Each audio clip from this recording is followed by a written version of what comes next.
لا إله إلا الله لا إله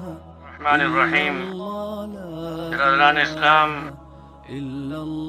اور خواتین اسلام، آج میں آپ کی خدمت میں صدقۃ الفطر کے بارے میں احکامات بتانا چاہتا ہوں۔ یہ بات ذہن نشین کیجئے کہ صدقۃ الفطر زکوٰۃ سے قبل اس امت پر واجب ہوا، اور وہ یوں کہ 2 ہجرت میں جب مدینہ منورہ میں انصار اور مہاجرین مواقعات کے ساتھ جڑ گئے، اور پھر ہجرت کے دوسرے سال رمضان المبارک کے روزے فرض ہوئے، تو اسی سال غزوہ بدر بھی ہوا، اور اس کے ساتھ ہی صدقۃ الفطر اس امت پر جو صاحب نصاب ہے اس پر واجب کیا گیا۔ تو زکوٰۃ سے قبل عید کی خوشیوں میں غریبوں اور مسکینوں اور بے کسوں کو اپنے ساتھ خوشیوں میں شامل کرنے کے لیے رسول اکرم صلی اللہ علیہ وسلم نے ہجرت کے دوسرے سال مسلمانوں پر مدینہ منورہ کی اسلامی ریاست میں زکوٰۃ کی فرضیت سے قبل صدقۃ الفطر، اس کو زکوٰۃ کا نام بھی دیا۔ فرض رسول اللہ صلی اللہ علیہ وسلم زکوٰۃ الفطر طہرا للصیام من اللغو والرفث۔ آپ صلی اللہ علیہ وسلم نے ارشاد فرمایا کہ روزوں کو پاک صاف کرنے کے لیے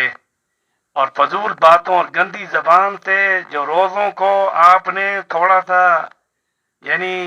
مکروہ کیا، ان روزوں کو پاک کرنے کے لیے تمہارے اوپر صدقۃ الفطر ضروری ہے۔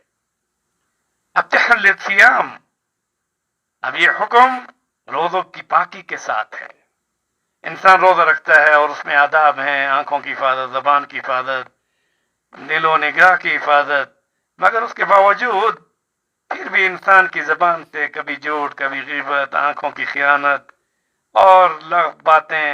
اس لیے آپ صلی اللہ علیہ وسلم کی حدیث میں یہ بات ہے، من اللغو والرفث، من اللغویات والرفث، اور وہ جو کہ ایسے گناہ جو رفث میں آتے ہیں، فسق و فجور میں، انسان روزے کی حالت میں جب یہ کچھ گناہ ایسے ان پہ عمدن یا غیر متعمدن ہو جائیں تو صدقۃ الفطر کے ادا کرنے سے رب ذوالجلال اس کے روزوں کو پاک فرماتے ہیں، طہر للصیام۔ اب یہاں پر یہ بات ذہن نشین کیجئے کہ صدقۃ الفطر مدینہ منورہ میں اس وقت ناپ تول اور بیع و شراء کے نظام میں اوزان میں وزن کے ساتھ ترازو پر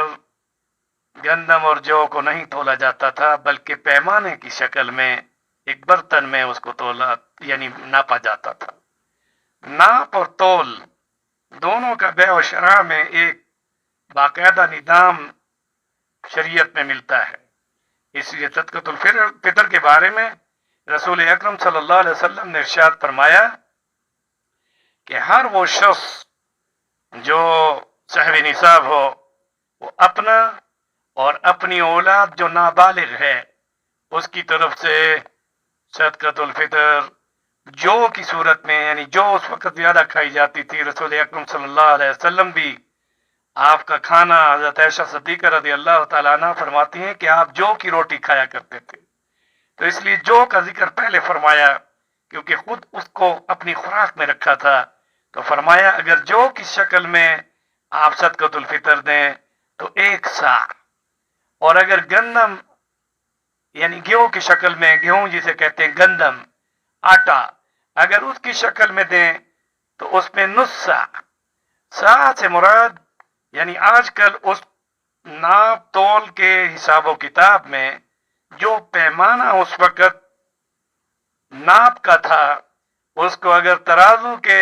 اوزان کے ساتھ لایا جائے تو نصف سا 1 سیر اور 12.5 چھٹانک بنتی ہے۔ اس لیے علماء نے پاکستان میں کیونکہ زیادہ تر گندم استعمال ہوتی ہے، آٹا استعمال ہوتا ہے، تو صدقۃ الفطر گندم کے حساب سے نصف سا جب دی جائے گی تو وہ 1 سیر 12.5 چھٹانک بنتی ہے، جو آج کلو گرام کے حساب سے کچھ کم 2 کلو گرام بنتی ہے،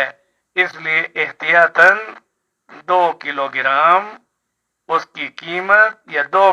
کلو گرام آٹا یا گندم وہ صدقۃ الفطر میں دی جائے گی۔ اب یہ بات ذہن نشین کر لیں کہ یہ نصاب رسول اکرم صلی اللہ علیہ وسلم نے یعنی ناپ اور تول کا جو فرمایا ہے، تو آج کے کلو گرام کے حساب سے وہ 2 کلو گرام بنے گا، اور اس کی قیمت ابھی علماء نے جو متعین کی ہے 125 روپے، اور پھر جو لوگ باہر رہتے ہیں تو وہ اس کی قیمت اپنے اس جگہ پر جہاں مقیم ہیں وہاں کی قیمت سے وہ قیمت لگا کر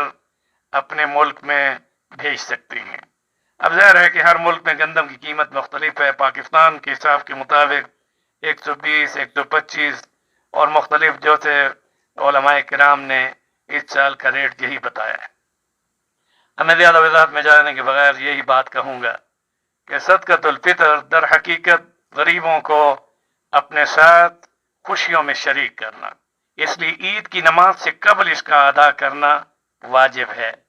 اور 1 یا 2 دن پہلے بھی ادا کی جا سکتی ہے تاکہ غریب مساکین اگر اس کی قیمت آپ اس کی ادا کریں وہ بھی جائز ہے، تو وہ اپنی عید کی خوشیوں میں اپنی کوئی چیز خرید سکیں اور امیروں کے ساتھ اس عید کے موقع پر اپنی خوشیوں میں اپنے آپ کو خوش خرم انداز سے عید کی نماز میں آئیں۔